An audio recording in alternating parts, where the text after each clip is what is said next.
이라는 제목으로 같이 말씀을 나누겠습니다.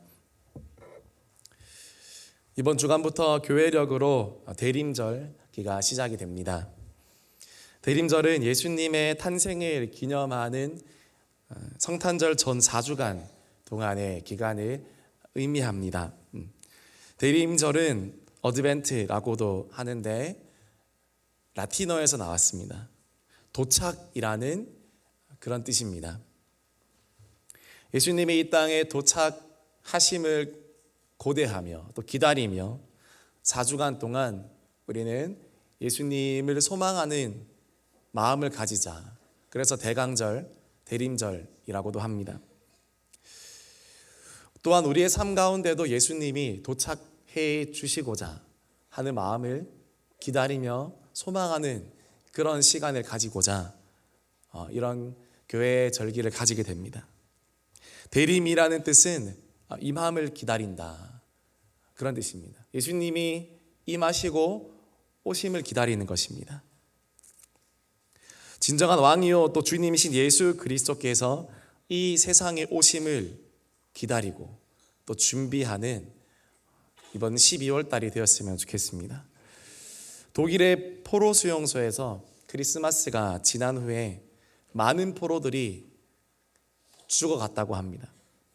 원인을 봤더니 포로들이 크리스마스에는 석방해 주리라 그런 희망을 가지고 있었는데, 그렇게 고통을 참고 살았는데 크리스마스가 지나도 석방을 해주지 않자 희망을 잃게 되었고, 그로 인해 사람들이 하나하나 시름시름 감옥에서 죽어가더라는 것입니다. 무슨 뜻입니까? 기다림의 본질은 의미입니다. 기다림의 본질은 의미를 부여하는 것에 있습니다. 사람들은 의미를 찾기 위해서 기다립니다. 이 세상에 의미가 없는 기다림은 아무것도 없을 것입니다. 너 왜 기다리니? 무엇을 기다리니? 라고 말을 하면 아마 누구나 나는 이것을 기다려요 라고 말할 것입니다. 왜냐하면 대상이 없이 기다리는 것은 존재하지 않기 때문입니다. 오늘 본문에도 기다리는 한 사람이 나오는데 그 사람은 바로 시므온입니다. 이제는 나이가 많아서 할아버지가 된 시므온입니다. 이 시므온은 평생 메시아 그리스도 예수님을 기다린 사람입니다. 이 시므온에 대한 인적 사항은 구체적으로 확인하기가 어렵습니다. 다만 다른 자료에 의하면 시므온은 당시에 가장 유명한 랍비 중 한 명이었던 힐렐이라는 사람의 아들이었고, 또 유대인 최고 지도자들 중에 한 사람이었다, 그런 이야기도 있습니다. 또 유대인들의 최고 의결기구인 산헤드린의 의장이었다, 그런 일도 했었다, 그런 이야기도 있습니다. 요즘 말로 하면 시므온 할아버지는 국회의장 정도는 했고 그 아버지는 총리나 장관 정도는 했다는 이야기입니다. 그 당시로서는 나름 명망 있는 그런 사람이었다고 할 수 있습니다. 그러나 시므온의 소원은 어떠한 출세나 어떤 성공이나 자기의 야망을 성취하는 데 있지 않았습니다. 경건한 사람이었던 시므온은 예수님만을 간절히 기다린 사람이라는 것을 우리는 알 수 있습니다. 오늘 대림절을 맞아서 우리도 예수님의 다시 오심을 기다리는 이 시간에 앞서 시므온이 어떻게 기다렸는가 살펴보며 우리도 시므온처럼 예수님을 기다리는 그런 아름다운 인생을 살게 되어지기를 주님의 이름으로 축복합니다. 시므온은 어떻게 기다렸을까요? 첫 번째로 그는 의롭고 경건하게 기다렸습니다. 누가복음 2장 25절 보니까 이 사람은 의롭고 경건하여 라고 그렇게 말씀하고 있습니다. 시므온의 가장 큰 첫 번째 특징은 바로 그가 의롭고 경건하다는 것이었습니다. 앞서 제가 시므온의 스펙에 대해서 말씀드렸습니다. 힐렐 학파의 창시자였던 힐렐의 아들이요, 유대인 최고 7명의 지도자 중 한 사람이요, 그리고 산헤드린의 의장이요. 그런데 오늘 성경은요, 시므온에 대해 설명할 때 그런 그의 이력, 그런 그의 스펙들은 아무것도 언급하지 않고 있습니다. 다만 그가 하나님 앞에 의롭고 경건한 사람이었다를 그의 첫 번째 소개의 목록에 포함시키고 있습니다. 무엇입니까? 하나님 앞에서 인정받을 수 있는 최고의 스펙과 최고의 능력은 뭐니 해도 의롭고 경건한 사람, 의롭고 경건한 인생이라는 것입니다. 그것이 하나님 앞에 기억될 만한 삶이라는 것입니다. 아멘이십니까? 네. 시몬이 어떻게 이렇게 평생 의롭고 경건하게 살 수 있었을까요? 제가 앞서 말씀드렸듯이 기다림의 본질은 의미라고 있습니다. 시몬은 예수 그리스도를 기다렸기에 거기에 모든 기다림의 의미가 있었기에 그가 기다린 모든 삶도 의롭고 경건할 수밖에 없었습니다. 그 만남을 준비하기 위해서 다시 오실 예수님, 또 태어나실 예수님, 이스라엘의 구원자를 고대하기 위해서 그가 해야 할 준비의 덕목은 의롭고 경건한 삶이었습니다. 예수님과의 만남을 기다리지 않았다면 그의 인생에 큰 의미도 없었을 것이고 결국 육의 소욕에 따라서 살게 되었을 것입니다. 그러므로 내가 무엇을 기다리는가, 그것이 참 중요합니다. 그것이 우리의 인생이 되는 것입니다. 사진을 볼까요? 네. 영화 애수의 한 장면입니다. 옛날 영화인데 영국 배우들이 나온 옛날 영화인데요. 보신 분 계신가요? 혹시? 네. 없으신가요? 한 발레리나의 서글픈 사랑 이야기를 담고 있는 영화입니다. 이 배우는 비비안 리, 정말 예쁘더라고요. 비비안 리 영화에서는 마일러라는 역할을 하고 남자는 로버트 테일러라는 영화 배우입니다. 이 영화에서는 영국 군 장교 로이 역할을 하고 있습니다. 시대 배경은 1차, 2차 세계대전 당시 영국입니다. 극단의 무용수로 일하던 이 여주인공 마일러는 젊은 장교로 복무 중인 이 로이를 우연히 만나서 사랑에 빠지게 됩니다. 주변의 반대가 심했습니다. 극단에서도 반대하고 가족도 반대하고. 그러나 두 사람은 깊이 사랑했던 터라 결혼식을 올리고자 합니다. 그런데 결혼식을 올리기 바로 전에 남자 주인공 로이는 다시 나라의 부름을 받고 전쟁터에 참전하게 됩니다. 전쟁이 시작된 겁니다. 미처 그래서 결혼식을 올리지 못하고 이 로이는 바로 전쟁터를 향하게 됩니다. 그 마일러는 로이를 기다리다가 나중에 우연히 신문에서 이 전사자들의 명단에서 이 로이를 발견하게 됩니다. 그리고 엄청 망연자실하고 심한 절망에 빠지게 됩니다. 또 설상가상으로 군인과 함부로 또 교제했다는 이유로 발레리나 극단에서 쫓겨난 마일러는 생활고를 견디다 못해서 길거리의 여인으로, 길거리의 잡부로 그렇게 남자들을 접대해 가면서 돈을 벌면서 근근히 끼니를 이어가게 됩니다. 그런데 어느 날 이 기차역에서 로이가 나오는 겁니다. 열차에서 내리는 겁니다. 휴가 나온 겁니다. 근데 그 전사자의 명단을 보니까 동명이인의 다른 사람이었습니다. 이름이 같을 뿐이었고 내가 사랑했던 그 남자가 아니었습니다. 다른 사람이었습니다. 로이는 너무 반가웠습니다. 마일러 잘 지냈냐고, 보고 싶었다고. 우리 그때 하지 못했던 결혼식을 다시 준비해서 진행하자고 이렇게 이야기했습니다. 근데 마일러의 마음은 어떠했을까요? 그간 자기가 살아온 삶이 있지 않습니까? 내가 이 사람과 결혼할 수 있을까? 내가 내 과거를 알면 어떻게 될까? 로이의 간청 끝에 결혼을 준비하게 됩니다. 다 준비했습니다. 그래서 결국에는. 그런데 마일러는 계속되는 수치심과 죄책감 때문에 내가 그와 결혼하는 것은 그를 불행하게 하는 것이라고 속단하고 런던의 워털루 다리에서 스스로 생을 마감하게 되는 이야기입니다. 짙은 안개가 낀 워털루 다리에서 달려오는 군용차에 몹을 던져 숨져가면서 그녀는 이렇게 이야기합니다. 혼자 이야기합니다. 나는 당신을 사랑하였습니다. 당신 이외에 그 누구도 사랑한 일이 없습니다. 그리고 또 앞으로도 이렇게 말하고 그녀는 그렇게 스스로 생을 마감하게 됩니다. 이 이후에 남자 주인공 로이는 그녀를 기억하면서 평생 결혼도 하지 않고 독신으로 살게 됩니다. 이게 전체적인 이런 영화의 내용입니다.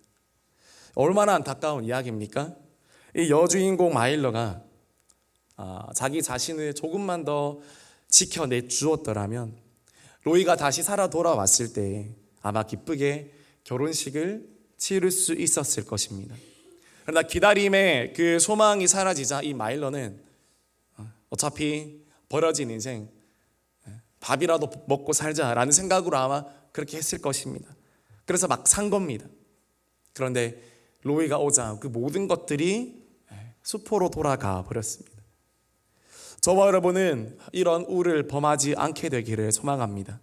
우리의 신랑 되시는 예수 그리스도께서는 오지 않을 것 같아도 오늘 오전에 목사님 말씀하셨듯 반드시 오실 그 예수님이시라는 것을 믿으시기를 바랍니다. 반드시 다시 오시고 우리를 만나 뵐 줄 믿으시기를 바랍니다.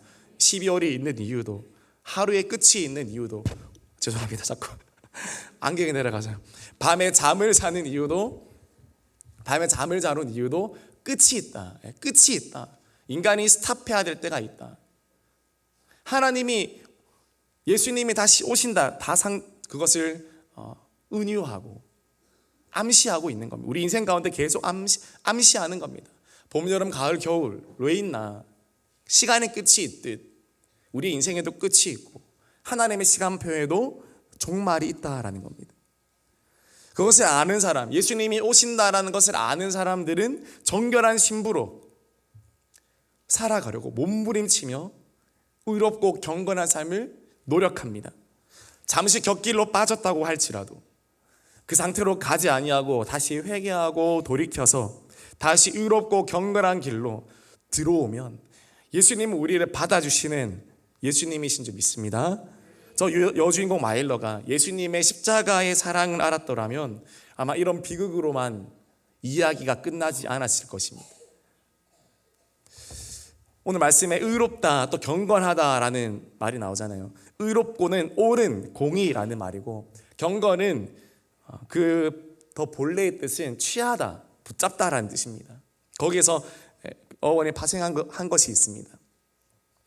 그래서 의롭고 경건하다라는 말을 다른 말로 하면 옳은 것을 꽉 붙잡는다라는 말로 바꿀 수 있습니다.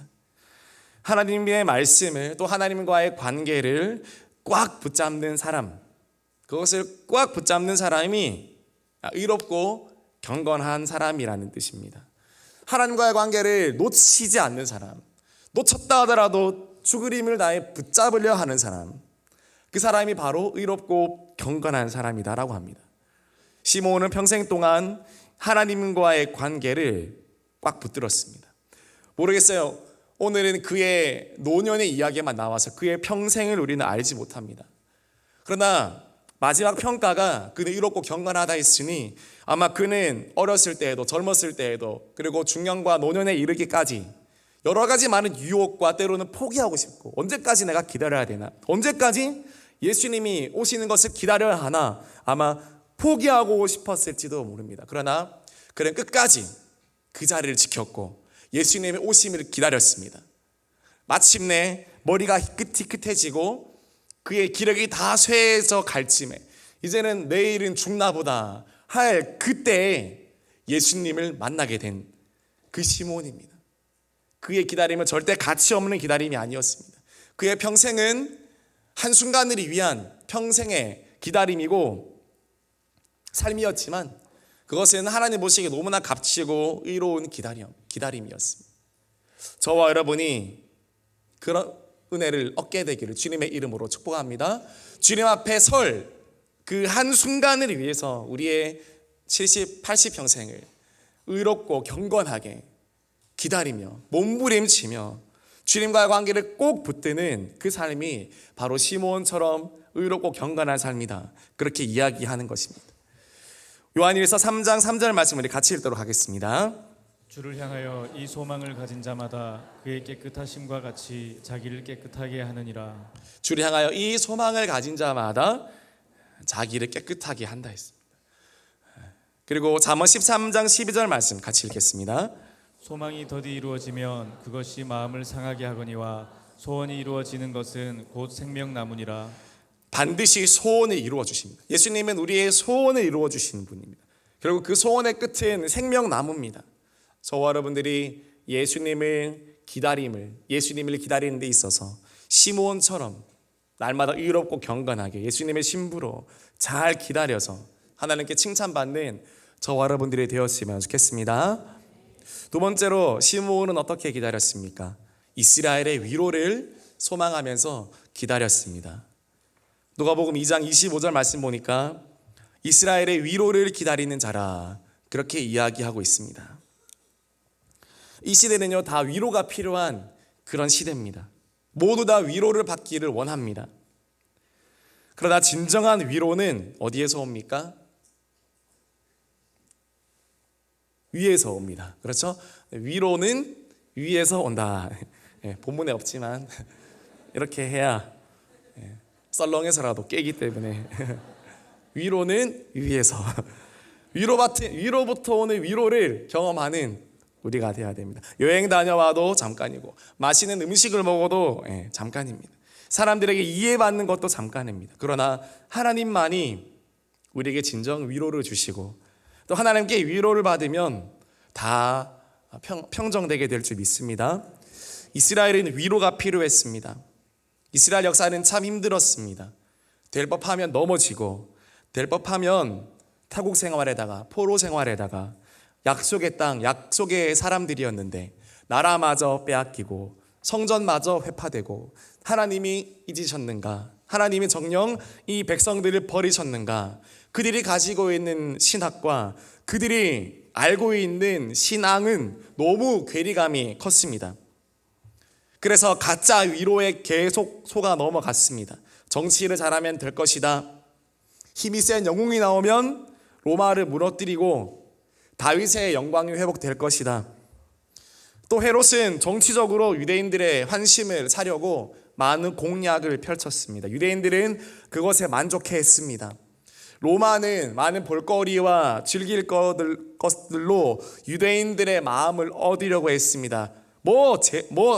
선민, 제사장 나라 그게 뭐야? 그런 거 다 필요 없고 그런 거 다 고리타분한 이야기고 그냥 로마의 문명을 즐기고 내가 너희들 크게 억압하지 않잖아. 그냥 편안하게 잘 살다가 잘 죽으면 되는 거지. 뭐 하나님이고 예수님이고 그렇게 뭘 기다려.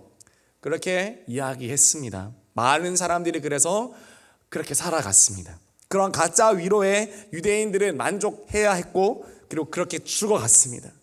그런데 시므온은 그런 가짜 위로에 속지 않았습니다.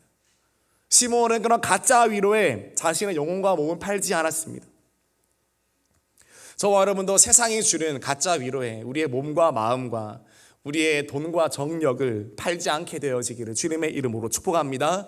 술과 여자와 도박과 세상의 가치와 그런 것들로 또 나의 모든 것들로 하나님 대신 나를 위로해 줄 만한 것들로 우리가 넘어간다면 결국 그 끝은 심판이 있을 뿐이라는 것입니다.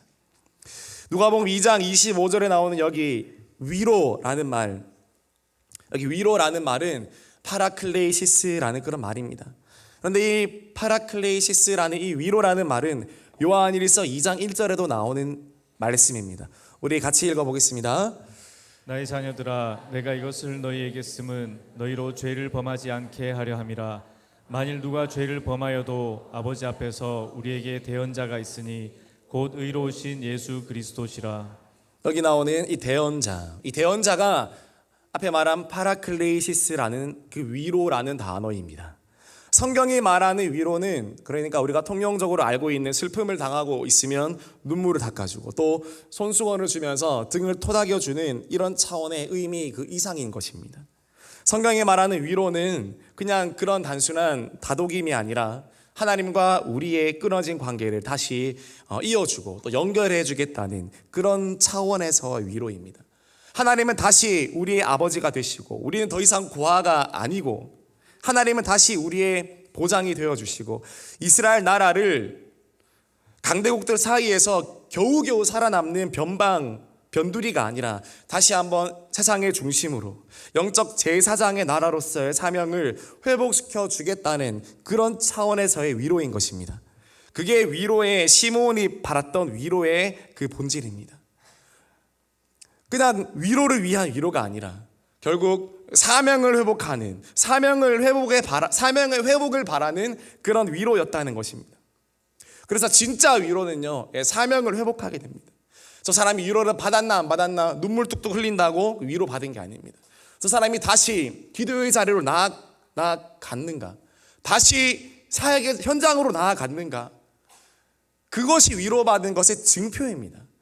그냥 마음이 내가 좀 편안하다고, 맛있는 것 좀 먹었다고, 누가 내 말 좀 들어줬다고, 또는 좀 쉬게 해주었다고 내가 위로받는 것이 아니라 다시 나 주님, 저는 사명의 자리로 다시 이제 갈 수 있을 것 같습니다. 다시 기도의 자리로 저는 갈 수 있을 것 같습니다. 다시 영혼을 붙들 수 있을 것 같습니다. 다시 사명자의 길로 저는 나아갈 수 있을 것 같습니다. 그 영혼의 상태가 바로 위로받은 상태라는 것을 믿으시기를 바랍니다. 그냥 위로의 영역에 갇힌 그런 위로가 아니라 정말 하나님께서 원하는 소명을, 사명을 회복시키는 그 위로, 바로 대언자 예수 그리스도, 그분이 그 역할을 하신다고 하셨습니다. 요한일서 2장 1절에 보니까 아버지 앞에서 우리에게 대언자가 있으니 곧 의로우신 예수 그리스도시라. 대언자 예수 그리스도, 이분께서 오늘 우리의 진정한 위로가 되시는 줄 믿습니다. 하나님께서 400년 동안 침묵했습니다. 이스라엘은 마치 사사시대처럼 하나님의 음성 듣기를 잊어버린 세대처럼 영적으로 매우 혼미했고, 또 로마의 식민지로 남아있기를 좋아하는 모습에 마치 출애굽하기 전에 그 이스라엘 백성의 모습과 같았습니다. 여전히 애굽의 종으로 남아서 적당한 평안을 추구하는 그들의 조상을 닮아있는 그 모습에서 누가 이 백성에게 단순히 눈물을 닦아주는 위로가 아니라 그들의 영혼을 일깨워주고 다시 한번 하나님 나라의 백성의 사명감을 심어주고 그 역할을, 하나님 나라 군대로 세워줄 수 있는 그 역할을 누가 할 수 있는가 생각해 볼 때 시몬의 생각에는 예수님밖에 없다. 다시 오실 그 예수님밖에 없다. 원래 어드벤트, 도착이라는 이 말은, 대림이라는 말은 로마의 황제가 온다, 그 말을 할 때 이 말을 쓰는 겁니다. 로마의 황제가 우리 위에 임한다, 온 백성아 무릎 꿇고 엎드려라, 이때 이 어드벤트라는 말을 쓰는 겁니다. 그런데 시몬은 그게 아니다, 황제가 우리에게 오는 게 임함이 아니고, 그게 우리 기다릴 게 아니고, 예수님이 우리 가운데 오시는 것, 우리 삶 가운데 뚫고 들어오시는 것, 예수님이 우리와 함께 하시는 것, 그것이 바로 어드벤트, 진짜 도착, 진짜 위로가 된다. 시몬이 그걸 알았던 것입니다. 여러분은 삶 가운데 참 이 예수님의 위로가 회복되어지기를 주님의 이름으로 축복합니다. 가짜 위로, 또 값싼 위로 속지 않고 12월 달 되면 수많은 가짜 위로들이 여러분을 현혹할 것입니다. 무엇으로 위로 받으시겠습니까? 연말 보너스 좋죠. 또 연말 회식 좋습니다. 그러나 더 우리에게 위로가 되는 그 예수님, 나를 다시 사명의 자리로 회복시키는 예수 그리스도의 위로를 경험하게 되어지기를 주님의 이름으로 축복합니다. 그것이 우리가 진정 받아야 될 위로입니다. 서로 그렇게 위로하시고 서로 그렇게 기도할 때 올 12월 달에도 하나님께서 우리를 하나님의 군대로 재무장시켜 주시고 하나님의 백성으로 잊지 않으시고 삼아 주시는 귀한 한 달이 될 줄 믿습니다. 마지막으로 시몬은 어떻게 기다렸습니까? 시몬은 성령과 동행하면서 기다렸습니다. 누가복음 2장 25절 말씀 다시 같이 읽겠습니다. 예루살렘에 시몬이라 하는 사람이 있으니 이 사람은 의롭고 경건하여 이스라엘의 위로를 기다리는 자라. 성령이 그 위에 계시더라. 성령이 그 위에 계시더라라고 이야기합니다. 시몬 위에 성령이 계시더라. 25절, 26절 그리고 27절 세 절 연달아서 시몬에 대해서 말을 할 때 이 성령이라는 단어를 빠뜨리지 않고 말씀합니다. 누가복음 2장 25절 방금 읽었던 말씀에 성령이 그 위에 계시더라. 누가복음 2장 26절 말씀에 성령의 지시를 받았더니 27절 말씀에 성령의 감동으로 라고 이야기하고 있습니다. 매 절마다 시몬은 매 절마다 그의 인생을 성령을 빼면 그의 인생을 설명할 수 없었던 인생이라는 것입니다. 성령이 계시고 성령의 지시를 받았고 성령의 감동으로 움직였고 시몬 한마디로 성령 충만한 자였습니다. 할아버지지만 비록 노년의 나이지만 그러나 그에게는 뜨거운 비전, 삶의 목표가 있었습니다. 예수님을 보는 것이었습니다. 예수님을 열망하는 것이 그의 평생의 비전이었고 또 의무였고 또 그의 할 일이었습니다. 그러니까 성령 충만할 수밖에 없었습니다. 성령 충만 어떻게 되어집니까? 여러분, 성령 충만 어떻게 됩니까? 예수님을 기다리고 또 예수님을 만나고자 할 때 성령 충만하게 되는 줄 믿으시기를 바랍니다. 예수님을 향한 열망의 정도와 성령 충만의 정도를 같이 가는 겁니다.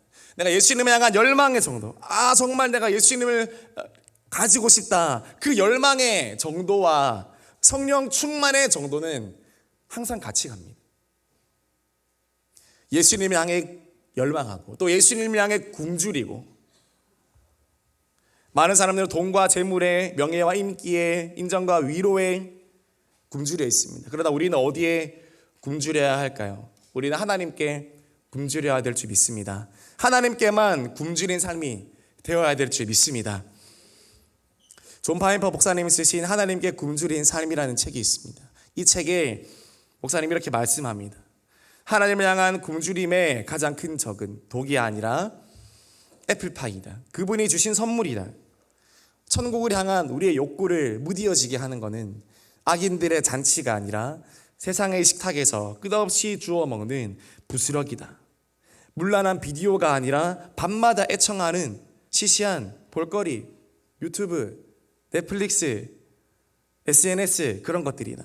사탄이 저지를 수 있는 악이 많지만 예수님은 자신의 사랑의 잔치상에 오지 못하게 우리를 막는 것은 밭과 소와 아내, 평범한 것들이라고 말씀하셨다. 하나님을 사랑하는 마음의 가장 큰 적은 그분의 원수가 아니라 그분의 선물이다. 가장 위험한 것은 끔찍한 악이 아니라 이 땅의 평범한 낙이다. 그것이 하나님의 자리에 들어서면 우상 숭배하는 그게 잘 눈에 띄지도 않거니와 거의 구제불능이 된다. 중략하고 육류, 감자, 커피, 화초, 독서, 실내 장식, 여행, 투자, TV 시청, 인터넷 검색, 쇼핑, 운동, 수집, 대화 다 거기에 해당되는 이런 것들이 여러분 끔찍한 악보다 더 하나님과 우리 관계를 방해하는 것이라고 하는 겁니다. 이 모두가 해로운 대용품이 되어서 하나님을 몰아낸다라고 이야기하는 겁니다. 하나님께 굶주리지 못한 이유는 자꾸 부스러기를 주워 먹어서, 우리가 아주 나쁜 음식을 먹어서 배부른 게 아니라 그냥 내 인생 가운데 하나님 대신에 채설이 아닌 차선으로 주어지는 부스러기들을 자꾸 주워 먹다 보니까 하나님의 만찬에 오기가 싫은 겁니다. 하나님께 굶주리지 않는 것입니다. 이 세상 부스러기를 먹다 보면 더 이상 하나님을 향해 굶주리지 않게 된다는 것입니다. 오히려 가진 것이 없던 시대에는 하나님께 더 굶주렸죠. 담임 목사님 종종 말씀하시는 대로 살기 위해, 우리 선조들은 살기 위해서 기도하지 않을 수 없었고, 5, 6학년 비전 트립 다녀온 것처럼 주기철 목사님은 살기 위해서 그 십자가 바위에서 그 낭떠러지 옆에서 기도하지 않으면 안 되는 그런 시대를 살았습니다. 아무것도 없었지만 그러니까 하나님께 굶주려 있었던 겁니다. 또 추운 겨울에는 몸을 달구기 위해서라도 뜨겁게 기도해야 되지 않았습니까?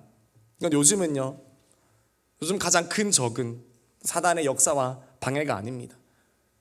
요즘 가장 큰 적은 우리가 가지고 있는 모든 것들입니다. 따뜻한 모든 시설과 편한 시설과 좋은 옷들과 좋은 음식들이 하나님을 향한 갈망을 자꾸 무뎌지게 만드는 겁니다. 그래서 C.S. 루이스는 우리 최상의 소유는 바로 결핍이다. 최상의 우리가 가질 수 있는 소유는 바로 결핍을 소유하라. 그러면 하나님을 갈망하게 될 것이다. 저와 여러분들 다 잘 삽니다. 웬만하면 하루 한 끼 이상 다 먹습니다. 그러면 정말 우리의 갈망이, 우리의 열망이 더 하나님을 향해 가기를 주님의 이름으로 축복합니다. 먹어도 입어도 자도 살아도 하나님을 향한 열망에서, 하나님을 향한 갈망에서 그것이 우러나올 때 우리의 영혼을 산다라는 것입니다. 여러분, 부흥은요 곧 하나님을 열망하는 마음이 부흥입니다. 뭐가 확 일어나는 게 부흥이 아니라 내 속에 하나님을 열망하는 마음이 싹 틉니까? 그럼 그게 부흥입니다. 부흥이 가져다 주는 건 한 가지입니다.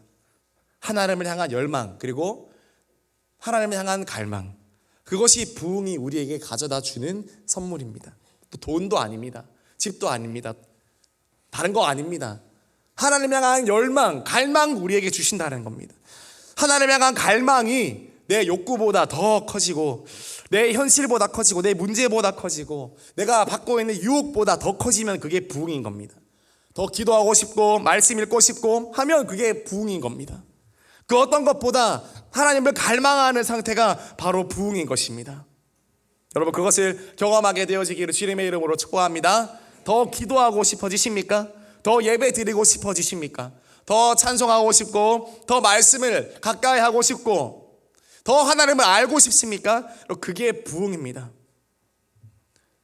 그런데 자꾸만 쉬고 싶고, 자꾸만 나오고 싶지 않고, 엉뚱한 것 취미 생활이랍시고 거기에 다 더 시간을 쓰게 되고 관심이 더 늘고, 그러면 그것은 위기인 겁니다. 시므온은 평생 집중했습니다. 그래서 예수님을 보았을 때 평생의 소원이 풀렸다 했습니다. 누가복음 2장 28절에서 우리 32절 말씀 같이 읽도록 하겠습니다. 시므온이 아기를 안고 하나님을 찬송하여 이르되 주제여 이제는 말씀하신 대로 종을 평안히 놓아 주시는도다. 내 눈이 주의 구원을 보았사오니 이는 만민 앞에 예비하신 것이요 이방을 비추는 빛이요 주의 백성 이스라엘의 영광이니이다 하니. 아멘. 이스라엘의 위로를 그토록 기다렸던 시므온은 이제 어때요? 아기 예수님을 품에 안았습니다. 원래는 보겠다 했습니다. 너 볼 거야. 예수님을 볼 거야. 그런데 지금 시므온은 보는 것보다 더 좋은 단계인 예수님을 안고 있는 상태에 있습니다. 하나님은 얼마나 좋은 걸 주십니까? 하나님 주신 비전보다 더 좋은 것들을 하나님 주십니다. 이거 볼 거야 했는데 안게 해주지 않습니까? 예수님의 체온을 느끼고 예수님의 숨결을 느끼게 해주지 않습니까? 얼마나 좋습니까? 더 좋은 선물을 시므온은 받은 것입니다.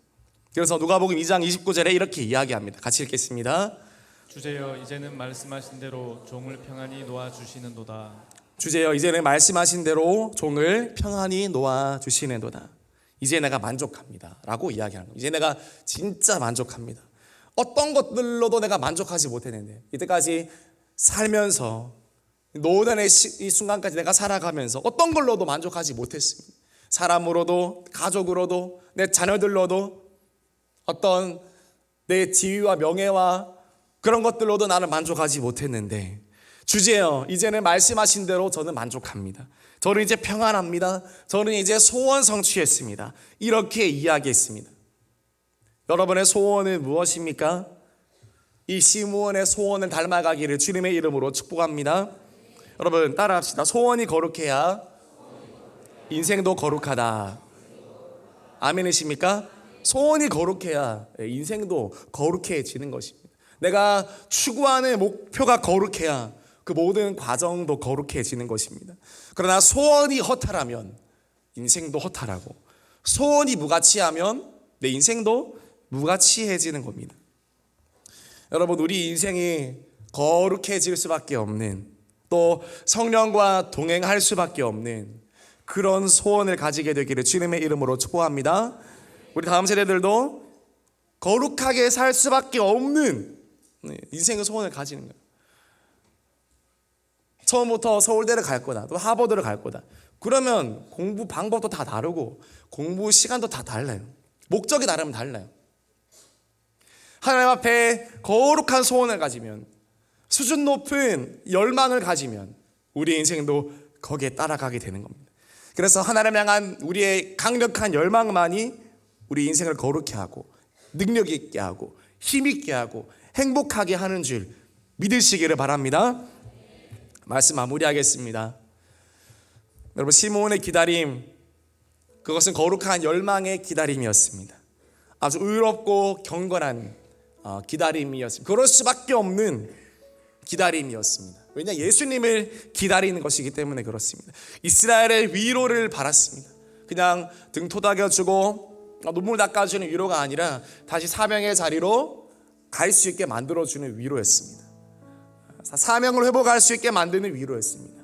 그게 진짜 위로라고 시므온은 말했습니다. 그리고 성령이 함께 하시는 기다림이었습니다. 성령이 함께 하실 수밖에 없는 그런 기다림이었습니다. 왜냐하면 그의 소원이 너무나 거룩했기 때문입니다. 이 12월 달 예수님의 오심을 우리가 소망하며 이 시므온의 기다림을 경험하게 되어지기를 주님의 이름으로 축복합니다.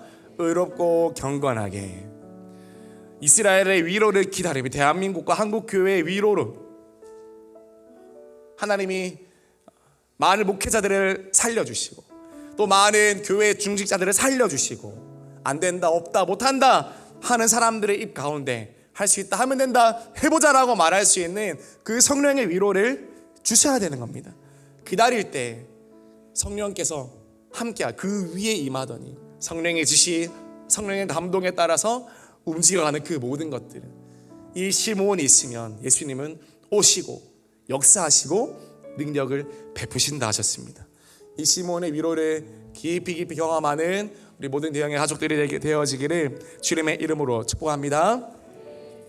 같이 찬양했으면 좋겠습니다. 우리 함께 올라오셔서